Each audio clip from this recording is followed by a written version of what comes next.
Orang yang apabila ia ingin selesai banyak perkara dalam hidupnya, pertama, baca selawat jangan tinggal. Kerana setiap selawat yang dia lontarkan, maka dia telah menjemput rahmat Allah. Satu hari saya cuma mampu baca selawat 500 saja. Lepas sembahyang subuh, saya akan duduk, saya akan habiskan selawat saya 500 kali. Saya akan baca selawat yang pendek, iaitu selawat Jibril. Bismillahirrahmanirrahim. Sallallahu ala Muhammad, sallallahu ala Sayyidina Muhammad.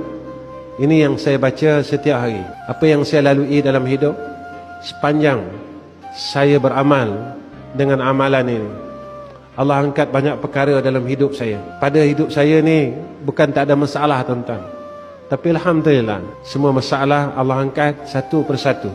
Benarlah, jika kita berselawat kepada Rasulullah sallallahu alaihi wasallam, hidup kita dalam rahmat. Kedua, jangan tinggalkan amalan ini. Ya ghiyathal mustaghithin aghithna. Ya ghiyathal mustaghithin aghithna. Ya ghiyathal mustaghithin aghithna. Ya ghiyathal mustaghithin aghithna. Baca 100 kali selepas habis selawat 500. Kita minta tolong Allah. Aghithna ya Allah, tolong kami. Tolong kami, tolong kami, tolong kami. Tiap-tiap pagi. Ya ghiyasal mustaghisin aghithna. Yang terakhir, baca istighfar Nabi Allah Yunus. La ilaha illa anta subhanaka inni kuntu minaz zalimin. 100 kali.